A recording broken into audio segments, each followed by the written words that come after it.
So weekend review time, ladies and gentlemen. Oh, yes. Friday shows are always a grand adventure. I'm so glad you guys are along with me for it. Welcome to Fantasy NBA Today, a Sports Ethos presentation. I am Dan Bespris, and I am on Twitter at Dan Bespris. I know. Complicated life, this one. Anywho, guess we ought to talk about some stuff. News of the morning. The baseball division over here at Sports Ethos released their draft tracker tool. It is awesome. I don't know if you guys used the one we had over on the NBA side, which was also stellar. I used it in every single draft I was in. I'm never going back.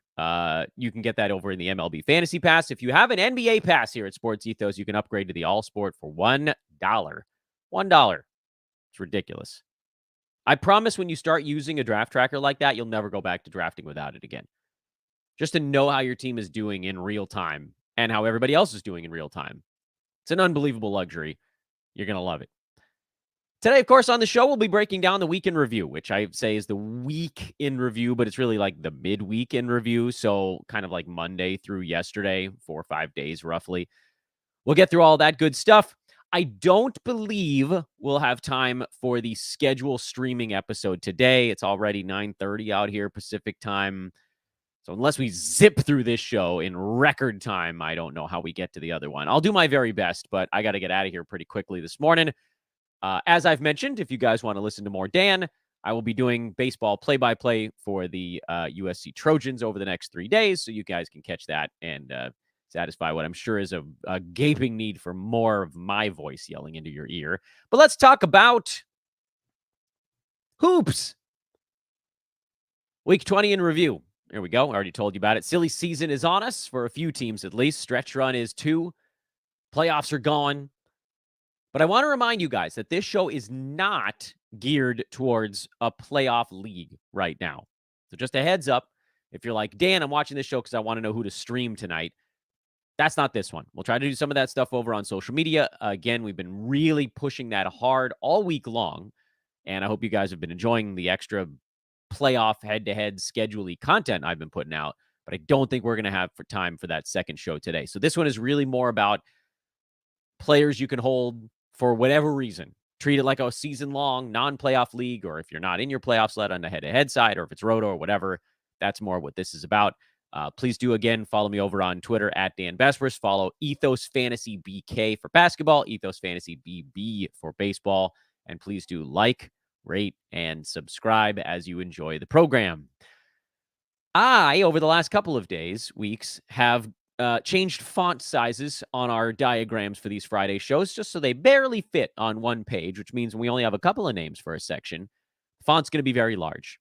So welcome to Large Font City here for the ads of the week. And those 4 names are Naz Reid, Daniel Gafford, Kelly Olynyk, and Gary Trent Jr. Those of you that have been listening to the show throughout the week, you guys have heard my explanations on these players, but I have to treat every show like at least one new listener is joining us. So here's why we're looking at these particular players. Feel free to tune me out if you already know what I'm going to say. Naz Reid is about Cat. So technically, this is an injury replacement play, but it sounds like, by all accounts, the Woj report is that Cat is going to be done for the regular season. They're hoping to have him back early in the playoffs. But again, we're talking about, regular season is 5 weeks left. We're basically done. He's being reevaluated at 4 weeks, meaning even if he came back the following day, he'd be on a severe minutes cap for, 2 games? So Cat's basically a drop, which sucks, but that means that Naz Reid is a rest of season hold ad in this context. What are you going to get out of Naz? Yesterday's ball game, Thursday's game, I thought was a relatively decent indicator. 13 points, 8 boards, 2 assists, a steal, a block, and a 3-pointer. He took 15 shots, so if he was more efficient, you might have gotten a couple more points on that. Where does that put him, ranking-wise? I don't know that it matters, because we're past the trade deadline, so it's not like you're going to be trying to pawn him off to somebody. Simple fact is, he's a floor spacing big who can rebound and get some defensive stats. That's an awesome fantasy stat set. It translates well. I don't know if that means top 70, top 90, whatever. He's a start. That's all you need to worry about at this stage of the season. Is somebody a start in all formats, or is somebody not a start in all formats? And he is.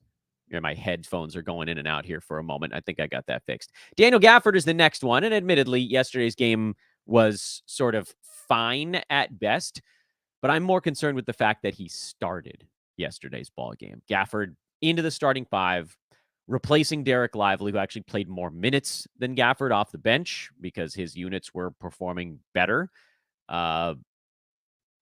Lively's still dealing with this facial issue, his nose fracture.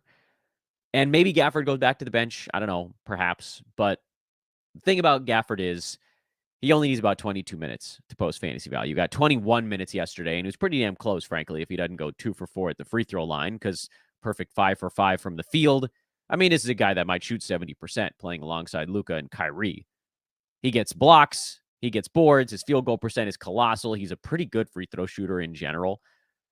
So again, give me starting Daniel Gafford because it raises the floor. Now you're talking about a guy who's very rarely, if he stays in the starting five, so this is sort of the big if there, it's very rare that a guy starts and doesn't play like 19 or 20 minutes. It happens. Derek Jones had it happen in this ball game. It happens, but it's pretty rare unless somebody's absolutely horrible. They play the first 7 minutes of the game, first 6, 7 minutes of the third quarter, and that's just it. They don't come back in. I don't think that's going to happen here with Gafford. I think you're talking about a 20-minute minimum, which starting job raised his floor and raised his ceiling, because when you start, if you're playing your butt off, your minutes are going to tick up. As opposed to off the bench, it's like, well, if the starter's playing well, you're going to get 16 minutes. The starter's not playing well, you might be able to push yourself forward, but that means you also need to play well. Basically, what I'm saying is here, if you're a starter, you can get more minutes by simply playing well, independent, basically, of what other people are doing. If you're off the bench, and this is a simplification of things, if you're off the bench, you kind of need to both play well and have the guy in front of you not playing well at the same time. You need 2 things to go right. Now he only needs 1. Speaking of Gafford here. So in my opinion, if he was dropped, you add him back up. This is why we tried so desperately to hold on to him as long as we could. And he's got upside. We know that. Kelly Olynyk and Gary Trent Jr. are the other 2 ads of the week because I think Jakob Poeltl's probably done for the regular season. It seems like Scotty Barnes might also be done for the regular season, although I guess we don't know that for sure. If you really wanted to split hairs, you could put Olynyk and Trent in the injury replacement zone. I don't think that's entirely necessary. Fine. It doesn't matter. Either way, they're plays right now.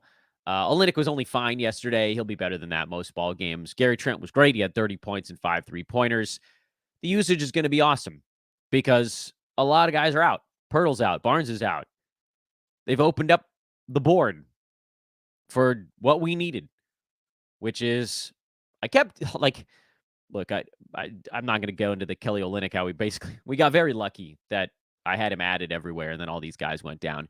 Gary Trent was one that I had actually lodged, and if you look back at last Friday's show, he had sort of moved his way into the doesn't matter group, which was, he'll probably be in that 125 range. And then another player went down for Toronto. And every time one player goes down, it's just a little bit more. And at some point, there are enough little bits for a guy to get over the cut line. And between Barnes' usage being out and there just not being other choices to go big for Toronto, they're going to go small. And that means Gary Trent. And also, and Emmanuel Quickley was running point in this last ball game. He had a ridiculous 18 assists. You're going to see better ball movement with Olynyk as the center than you would with Jakob Poeltl. That's going to help the other guys. It's this little thing. All right, next page. Strong holds. I've broken the holds into strong and soft holds here, and I probably should have done this earlier in the season, frankly, because not every hold is created equal in fantasy basketball. Sometimes it's an easier decision. Sometimes it's a harder one. The strong holds, in my opinion, which is, maybe I should come up with a better word for it because a stronghold is its own thing, or I just say the words more clearly and slowly. A strong or confident hold. These are the guys that have given you no reason to drop them. So I think we should be able to blitz through this group. Klay Thompson, especially now with Steph dealing with that turned ankle. Trey Murphy, who's been surging like a son of a gun. And by next week, he probably won't be a stronghold anymore because I believe the heater runs out over the next 7 days. Grayson Allen, who's back in everybody's good graces. Keontae George, who's putting up gigantic counting stats before he got sick. He'll have his downsides, make no mistake, but nobody's dropping him. Denny Avdia, especially now with Marvin Bagley on the shelf, because Avdia is going to play some small ball center, and that's generally good for him. Trey Mann, who's been a little banged up here lately, but he's not a guy you can drop to the wire because someone else will scoop him quickly. Herb Jones, I don't know why I didn't put the two Pelicans together on this board, but I didn't, so bleep and deal with it. And Asar Thompson, who's finally getting the run that we wanted him to get through the middle of the season, through the dog days, but either Monty Williams was sick of him or Asar was tired or some combination thereof. But he's back to playing good minutes, and it doesn't seem like anything's taken that away from him. Soft holds. These are the ones that I think require a little bit more explanation. Aaron Nesmith, Marvin Bagley, Paul Reed, Isaiah Hartenstein are the 4 soft holds. And I should clarify, too, that when we talk about soft holds, these are players where if you dropped them, I don't think I'd be all that mad about it. A soft hold is kind of like it answers the question of, Dan, what are you doing yourself for the teams that have these players? So for the 2 teams I have where Aaron Nesmith is on them, I am holding him softly or loosely. If we want to go, what is that, 38 special? Or is it 48? 38, right? Yeah, 38 special is the name of that band. I don't know why I couldn't come up with the number. What do I know about specials? So Benedict Mathurin being out is part of it. I don't think we could call Nesmith an injury replacement because he was starting anyway. But with Mathurin out, there really aren't that many players sort of gunning for his minutes. Meaning, even if he continues to be this weird facsimile of earlier season Nesmith, he still got 30 minutes yesterday. And he was a +2, so he was decent when he was out there. His unit on the floor was playing relatively well. And if he doesn't shoot like absolute dog do, it ends up being a decent ball game. He shot 2 for 10 from the field. Even 4 for 10 would have been good enough because that probably would have been a 3-pointer and a 2-pointer. That would have been 13 points, 4 boards, an assist, 2 threes, and 2 blocks, plus 3 for 3 foul shooting and no turnovers. That would have been a pretty good line. But 8 and 4 with 2 blocks, you're looking at it like, what are we doing here? But I think you got to hold because we saw enough of Nesmith when he was healthy earlier this year to say this was a guy who was playing his tail off. He was putting up big defensive stats. He was scoring a little bit, but it wasn't about that. It was just like the run through a brick wall guy for his team. And he just doesn't have that surge in him right now, presumably because of the injury stuff. Now, I guess I don't know for sure, and they haven't really come out and said it in as much, but we can try to read between the lines a little. So I'm holding on to Nesmith in places that I can, in places that I can't, which for you guys would probably be a head-to-head playoffs. You kind of have to look at it and go, I don't know. I'm holding on to Marvin Bagley where I can. He was putting up some really nice numbers before this back injury popped up. I get it if you're in a playoff format and he's not IL eligible yet because he's only missed 1 game and he's going to have to miss the game tonight and Sunday before Yahoo gives him the IL tag. That's a hard dude to hang on to because you got to suck down 3 zeros to get to an IL stash. Probably can't do that in the head-to-head playoffs, and that's why he's been dropped in a number of leagues, specifically ones that have head-to-head playoffs. If you're not in your playoffs right now, there's absolutely no reason to drop him because we just don't know how long he's going to be out. He got ruled out for today's game yesterday, which sort of makes you think that he's still at least 2 or 3 games away. Not great, but look at the games before he had to exit early. He was starting to get on a pretty good roll. 15 and 14, 9 and 10, 20 and 9, 23 and 4. He actually had 6 blocks over those 4 games. A 10 and 10, the Kurt Thomas double-double. And then he actually had 6, 9, and 4 with a steal before he went down in that game against Utah. So things were coming together for him. Maybe the best news is that he didn't really go to the foul line much in there to, tank you very much. So try to hold on if you can. Soft hold. Paul Reed is a hold because we don't really know what the hell his job is right now. He looked great for a couple of weeks, then he disappeared, then he came off the bench for a couple of games and he was better, and then he was not, and then he started and he was good again with 17 field goal attempts against the Memphis Grizzlies. I think some of it has to do with the fact that everybody's out for the Sixers right now. Kyle Lowry sat that game. Maxey and Embiid are both out. Nick Batum sounds like he might be out for their next ball game, although I'd assume that Lowry is back for that one.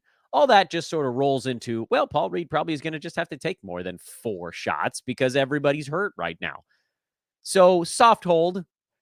I don't know that his minutes are going to tick much above 24, 25, but with all the usage guys gone, does that mean he's going to take a dozen shots or more again? I don't think that it gets that the 17 shots felt like a pretty good size outlier, but maybe you get to 8 instead of 6. And that's probably enough because then you just get him out there long enough to get 6, 7, 8 rebounds, 2 assists, a steal, a block, that kind of thing. So soft hold on Paul Reed in basically all formats because at least you're not sitting on a 0 at that point. And then Isaiah Hartenstein, who might damn well be the most difficult soft hold in all of fantasy basketball because Mitchell Robinson is breathing down his neck at this point. He should be back in the next couple of weeks. And Hartenstein's Achilles doesn't seem to be getting any better. Lord help me, I wish it was because I've been soft holding Hartenstein for a while now, but he hasn't played full starters minutes in a month. February 6th was the last game he played over 30 minutes. He got 27 minutes on February 26th against Detroit, starting to trend the right direction. And then he needed the next game off. It was a back-to-back, mind you, but he's gone 20, 23, and then 20 in the 3 games since then. So it just doesn't seem like he's getting back to it. And I know earlier this year I had Tyrese Halliburton as a buy low when he was dealing with a thing like this because you knew there was time for it to get ramped up, and it wasn't like anybody was going to come for Halliburton's role. That wasn't his Achilles. That was something else. For Halliburton, it's just sort of a similar, indefinite low minutes cap thing. Even if Hartenstein starts to get revved back up here in the next, 2, 3, 4, 5 ball games, whatever it happens to be, then you're going to have to deal with the fact that Mitchell Robinson is going to be splitting minutes with him. And Randall's going to come back. And OG's going to come back. And the Knicks have more depth than they had before. He was so good when he was good. Makes no sense. He was so good when he was playing minutes, which makes it so hard, so unbelievably difficult to drop him. And so he's a soft hold, but at the same time, you could probably drop. I hate it. I hate even that it came out of my mouth. Put it back in.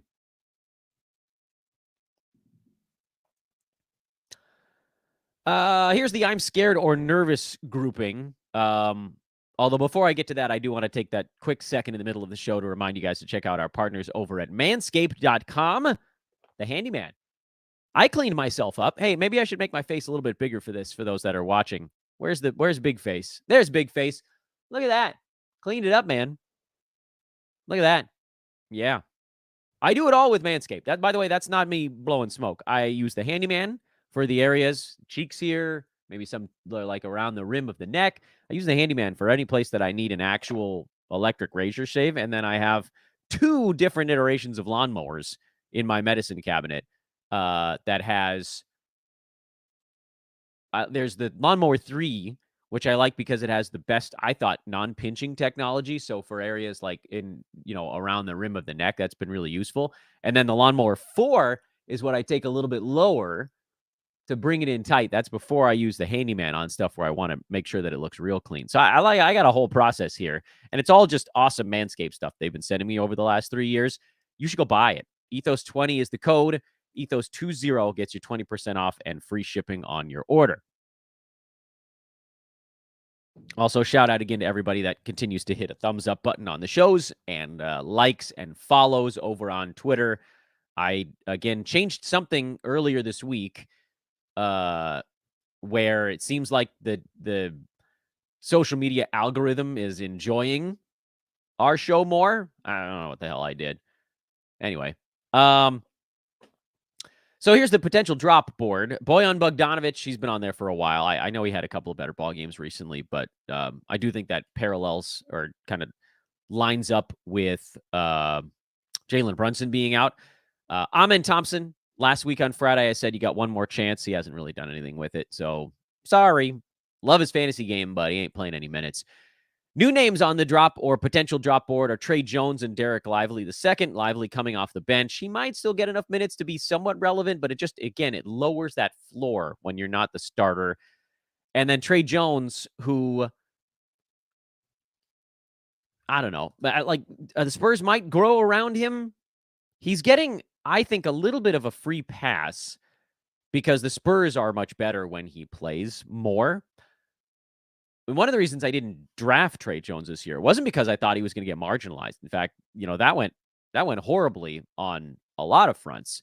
I didn't draft Trey Jones because I didn't think he was good at enough things in fantasy. I don't have him on a single team other than one where I picked him up in the middle of the season when he started getting more minutes. He's number 132 right now, and he's obviously been a lot better over the last month or two versus the beginning of the year. But even that stretch has been more like he got hot for a while, and then the last month he's right around that 130 range because he's shooting 55% from the field. That's very good, and frankly, a little bit high for him, but only 6.2 shots, so it ain't helping all that much.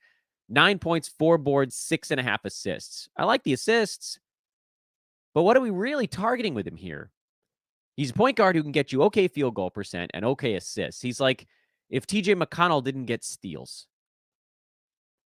Now, I love TJ McConnell, but one of the reasons I love TJ McConnell is because he gets steals.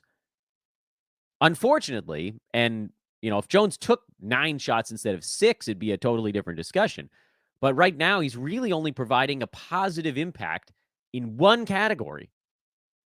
Yes, he's well above average in field goal and free throw percent, but his volume is so low that it kind of doesn't matter. He's basically just not hurting you there because he's good, but he's not shooting. So he just needs to be better in some other thing, whether it's taking more shots or more free throws or bumping the steals up into the, 1.2 range or something like that instead of 0.9. This is the stuff that needs to happen. And it just hasn't. And now we're in March. So I don't think you need to sit on Trey Jones. I don't think he's going to be an impact guy. Like if you want me to put him in the doesn't matter group, I'm okay with that also. Maybe that's more accurate for him. It doesn't matter. Anyway. Let's see here. We've got a massive watch list. So let me see. A couple of questions in the chat room are about Trey Mann, Visalia Micic, Derek Lively, Jake LaRavia, Marvin Bagley, Naz Reid, Walker Kessler, by the way, who's not on my list, and Andre Drummond, who's not on any of my lists. So to the questions, the previous questions, the ones that I just listed off there, the only 2 names that I won't be getting to or have already talked about are Walker Kessler and Andre Drummond. So let me hit those real quick here as a chat room break before we get into the big lists, which is watch list and injury replacement. Walker Kessler, I have no idea what to do with. I know you guys are coming to me for me to sort of plant my flag in an answer. No clue. None. Frankly, it doesn't look like Walker's been super healthy all season long. But the good news is that he was a participant in practice yesterday. So by all accounts, we might see Kessler in the next week. If you're in your playoffs, hopefully you can keep him in an IL slot.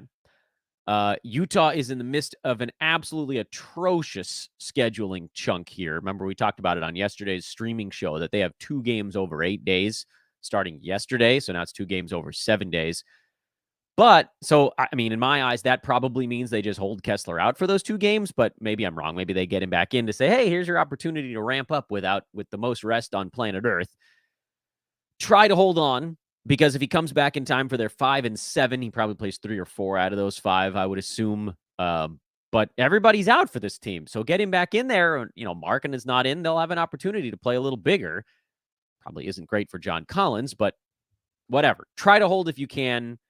Him being IL eligible is useful because you can probably sit on him. I don't know what day he comes back, but I'm guessing we see him by the time Utah gets to that 5 and 7 stretch. Hope that helps a little bit. Andre Drummond, I've talked about 100 times on this show, so I'm guessing you may be a newer viewer. And great. So welcome, buddy. I'm happy to have you. The story with Drummond is he has his big games against teams that play two centers, basically. So the Wolves, when they had Cat and Gobert, Cat's hurt now, obviously. The Cavs, when they had both Mobley and Jared Allen, and now Mobley's hurt. So all these teams have lost one of their two, twin tower situations. And then if Caruso has to miss a game. So Drummond is spot play. He is the reason he's not putting up numbers every day is because they don't intend to play him every day. That's the story on Andre Drummond. A couple of the names that just popped up here. Nick Richards, Duop Reith, don't worry, they're on our list. Io DeSunmu's on the list. Clint Capella is not on any of my lists. Yes, he's still a hold. I think at some point his minutes cap starts to tick up a little bit. But luckily, the floor for him is like 120, 130 range. So that's very holdable. All right, let's get back to my actual list here because, damn it, it's my show and I do with it what I want. Here's your watch list. It's a big one. So lean back in your chairs, ladies and gentlemen. Kyle Anderson, watch list. Got a lot of questions about why I thought he wouldn't be the same Kyle Anderson that he was last year. Why wasn't I higher on him as the pickup between Kyle, known as Slow-Mo, because he operates in slow motion, and Naz Reid? Why was I so pro-Naz and anti-Kyle? And the reason is Kyle Anderson just isn't doing as much this year. And I don't think that was because Cat was healthy. It's just the makeup of the Timberwolves. Gobert does more. Ant does more. Nickeil Alexander-Walker does more. Naz Reid does more. Jaden McDaniels does pretty much the same. It's like, every night I wish upon a star that Jaden McDaniels would get more involved offensively for the Timberwolves. And every night I know it's not going to happen. But basically what's happened here is that Slow-Mo, who was needed last year to be kind of that like a point guard unifying anchor when Cat was out, because D'Lo was not that guy. He's not a point guard anchor player. He's much better at what the Lakers ask him to do, which is be a flamethrower, run the offense for stretches, but his job isn't to get everybody else involved. His job is to just go. Hit the accelerator, be D'Angelo Russell. Then they brought in Conley, who was like, hey, my job is not to hit the go button, but instead to just make sure all of you guys are a go. And that took a little away from what Slow-Mo was responsible for doing for them. So then you kind of saw it yesterday. Kyle played plenty, played 28 minutes, only took 5 shots, only had 4 assists, fouled out. He might have gotten more minutes than that had he not fouled out. But even still, we're not talking about a Kyle Anderson, the old version, the guy who did stuff. If you gave him 26, 27 minutes, I'd say, great, top 100 guy, pick him up. I mean, I feel like he probably needs 33 minutes in this current iteration of don't do a whole lot Slow-Mo. And I don't know that he's going to get that. So that's why I'm not quite as high there. Let's move through this list a little bit quicker. Jordan Goodwin is on the watch list. He's a spot play guy for Roto when you actually see him on the active board for Memphis, but he hasn't played in the last couple of ball games. Santi Aldama, I know he had a big ball game last time out, but I continue to think he's tied. His production is generally tied to whether or not Jaren Jackson is in there. Now, if he gets hot, great, but if he doesn't, you saw the minutes fluctuate hard when JJJ was healthy, and he's playing again now. Jake LaRavia, he's had a couple of double-doubles in a row for Memphis. Keep an eye on him. Again, I'm not convinced that this is going to stick all the way through, but, with guys like Luke Kennard kind of in and out, and Conchar in and out, and Jaren Jackson in and out, at some point, there may just... and Zaire Williams being out is also relevant here. At some point, you might just take the plunge on LaRavia. Kind of looking ahead for Memphis a little bit. Their schedule is okay starting tonight. They go 4 times over the next 6 days, and then they're off for a couple of days. Schedule's not that great the rest of the way for the Grizzlies. So if you're thinking head-to-head side, and I think for Roto, you can probably just watch a little bit longer, see what happens. Grant Williams is on the watch list kind of perpetually at this point. So Corey Kispert is on my watch list in case he sticks in the starting lineup with Marvin Bagley out. Then I would likely play him. Terrence Mann for the Clippers is always a watch lister when his minutes are up, but I don't believe that he can hold a 9-cat role. Tumani Kamara and Matisse Thybulle in Portland. There's just too many bodies in and out of that lineup right now. Similar to the Grizzlies, you don't have that many guys that have good 9-cat game. Thibault could. Kamara, I don't even really know if he could. But we need a lot of guys to be out. Now, Jeremy Grant is back to being questionable again, so maybe he disappears for another ball game or two, and maybe Kamara comes back from an illness. There's a lot of bad fantasy players on that Portland roster. So that's why they're on the watch list. That's why they're not on a playlist. Brandon Pajemski, back on the watch list because Steph Curry went down, so pods might see an uptick in minutes and facilitation, although it's unclear because they have both Draymond and CP3 healthy right now, so they just might not need that extra bit. I would like to see how it goes first. Richaun Holmes got 25 minutes off the bench with no Bagley around. If he slides into the starting 5, I start him. That's the simple answer for me on Richaun. Andrew Wiggins, I don't know what the hell's going on there. Is it going to be a headspace thing again for him? Hopefully Wiggins is all right. I don't see how you pick him up in any head-to-head format. Roto, you could squat on him, treat him kind of like an injury stash, and hope his minutes come back up over the next week. And he does have better upside than a lot of the guys on this watch board, so I could understand that move, but I don't think you need to overextend yourself. Jalen Suggs, he's been a little better lately. He shot the ball well for a game or two, but we know kind of the ultimate field goal percent issue there, so no. Campaign, I don't trust him in 9-cat. Maybe he puts up points league numbers with Maxey out, but even that I'm pretty skeptical of. DeAnthony Melton also being out kind of opens things up, but they have Kyle Lowry, who, yes, sat out the back-to-back, but they don't have another back-to-back for like 2.5 weeks, I think. All the Cavs floor-spacing big wings are on the watch list. George Niang, Sam Merrill, Dean Wade. It's not clear that any one of these three guys is going to be good enough for more than one single game at a time. But my inclination is to say no to Dean Wade and to say yes to whichever of Niang or Merrill is starting. Basically for Max Strus. And then if Strus comes back at some point, which presumably he will, but I don't know how long, then you just abandon ship on all this stuff. Norman Powell's a watch list guy. He hasn't been good enough with Russ out, so I don't expect that to uptick, but you never know. Bryce Sensabaugh in Utah, probably not going to be relevant when Keontae George and or Walker Kessler come back. If Markkanen decides to play again, then we know it's not going to be useful. And then Rui Hachimura, who's been really playing well for the Lakers, but his fantasy game has been limited because he pretty much only scores. But if LeBron has to miss any time, that would be the way that you bump Rui up a click.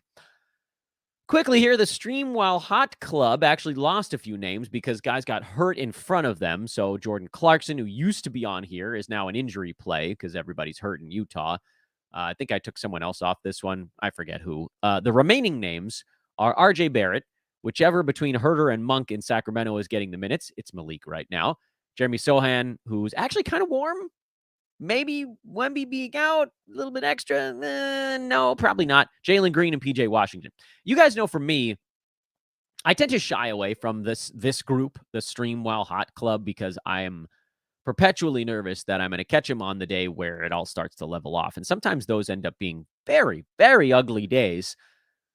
I've been willing to play Malik Monk of the names in this list more than the others because you still tend to get points and assists out of him, which assists are hard to get. Points are sometimes hard to get kind of late.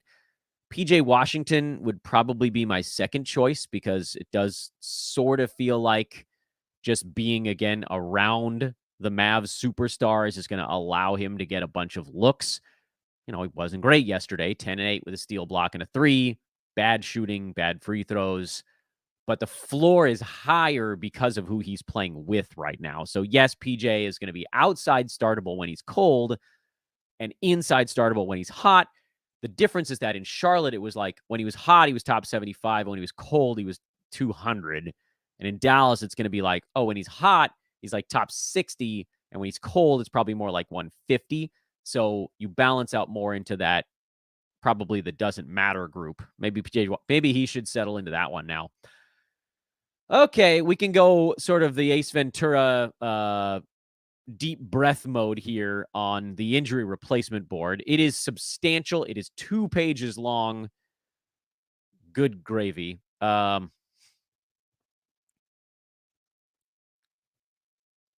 Someone in the chat room is like, stream RJ Barrett. I don't know if he means because you should play him all the time or because you should never play him.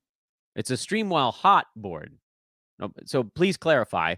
Because if you play 9-cat, there's really never been a stretch of more than 2 weeks that RJ Barrett's been anywhere near the top 100. So I would like to know if you're thinking that I'm too high or too low. And if you're like, oh, he's been great over the last month, guess what? He shot 56% over the last month on 32 minutes a game. Want to know where he's ranked in 9-cat? 220. So hopefully that clears it up. He's horrible for 9-category leagues. Oh, well, there you go. All right, points leagues. Yeah, it's not points leagues. It's not a points league. There's a lot of guys that are better in points league than cat leagues, and it's kind of impossible for me to try to break them all out. But basically, if we get to a guy that has horrible percentages and bad turnovers, but is pretty good in everything else, then they're a play in points leagues. And these stream while hot guys actually kind of tend to be more points leaguey. Sohan is points leaguey. Green is points leaguey.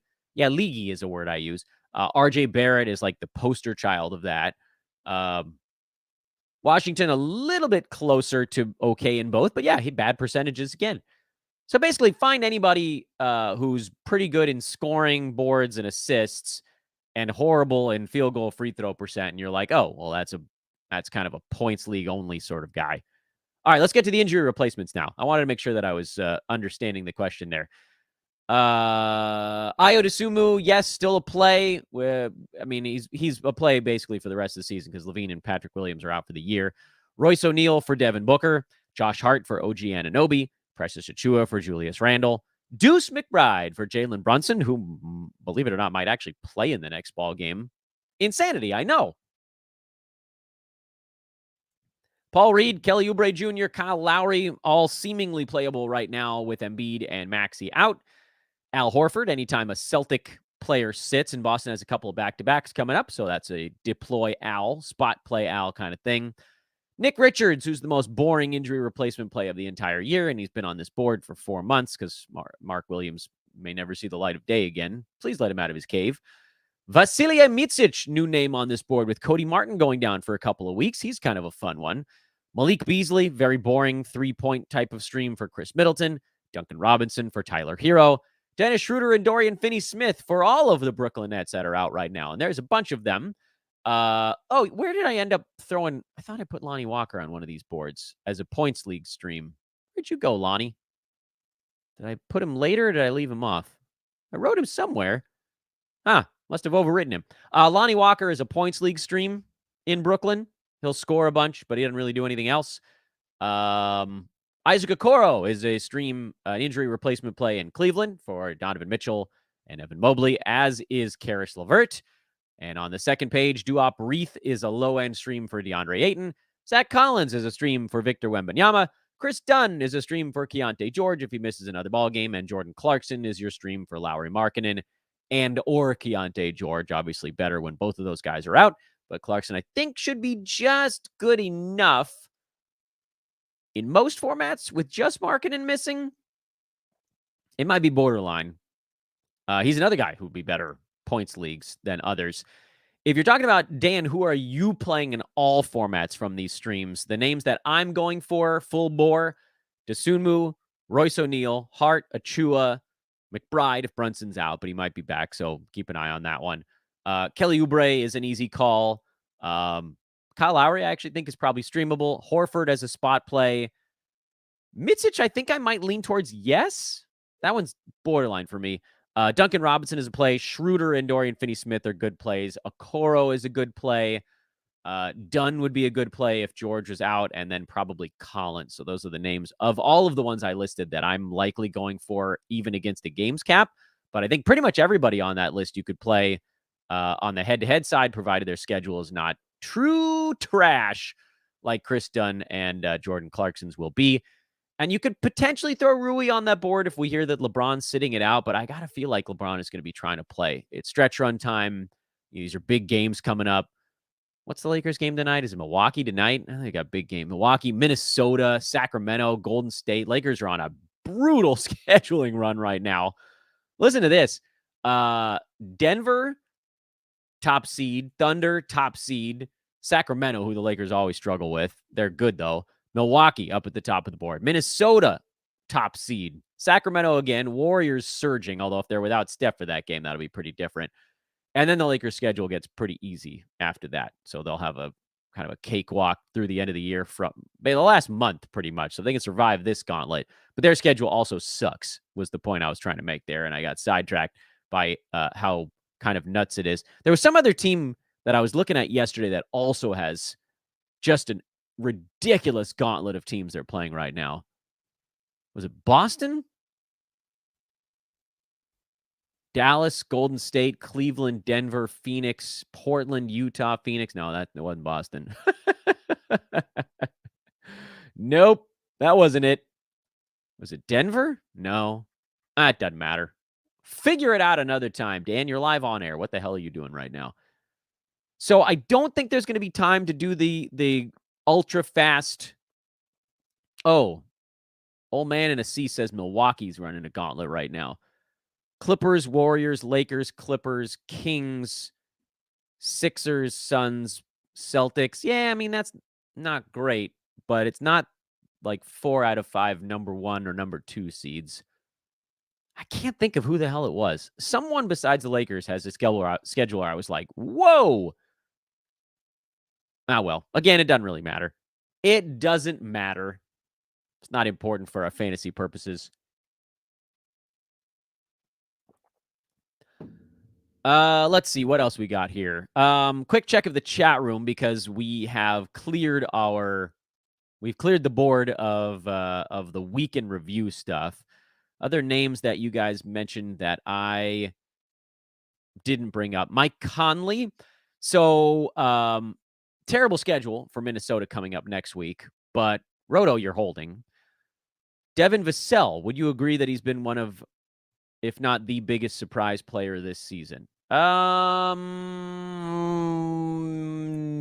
He's number 68 in 9-cat, which is, I think he was drafted at 70. So he's pretty much right on his ADP. I dodged most of the Spurs because I was afraid of what Pop was going to do. Missed out on Vassell, who's basically been like right where you should have drafted him. And then there was no way I was going to draft Wemby early enough because everybody was climbing over each other, and he's been amazing. So yes, missed out on that one. But no, I'd call Vassell a pleasant surprise that he didn't underperform for a tanking Spurs team. He's been fine. I've liked it. I don't have him anywhere, but he's been fine. And then nobody else for the Spurs is anywhere near the top 100. Keldon Johnson hung in there for a while, and then they benched him, and he pretty much disappeared. So, no, I wouldn't call him a giant surprise. I would say solid. It's like we did fine. Would you Anthony Simons, Chris Paul, Walker Kessler. Chris Paul, I think, is going to be fine. I'm not going to do trade questions on the show. I'll just talk about the players. Do I think Simons potentially shuts it down at some point? Might be another side way to look at that. I don't think we're there yet, and he missed a bunch of time earlier this year, so I don't think it's coming this week, next week, week after that. Maybe at the very end. Do you feel better about Jake LaRavia or Santi Aldama? Can I say neither? It's hard to know. I'd probably go LaRavia for Memphis's next ball game because Aldama's percentages can really knock you for a loop. For Roto, I'm not playing either of them in their next ball game. For head-to-head, I'm probably not playing them because their schedule's okay, but not terrific. Head-to-head, I might go Aldama just so you have a better idea of what you're almost definitely going to get. That's not a guarantee. In any event, let's see here. It's 10:17 Pacific time right now. Is there any chance I could wedge in a streaming show? I don't know. Subscribe. That's the only way you're going to know if it comes out. If not, we'll try to get some going over the weekend at some point. But we'll definitely have stuff over on Twitter at Dan Vespris. Thank you to everybody that's been tuning in. Please continue to share. Help share this stuff. And please go check out our baseball stuff since that's now rotating. We're finishing up basketball over the next couple of weeks. We'll roll right into Joe's baseball division. You can check out his show. We got a few of them here on our YouTube page. His show is called Fantasy MLB Today. We keep it super simple. Fantasy NBA today, Fantasy MLB today. We'll keep you rolling year-round here at Sports Ethos. I'm Dan Vespers for Fantasy NBA Today. Maybe I'll talk to you in a minute. Maybe not. Either way, I'll see you over on some other platform. Later for now.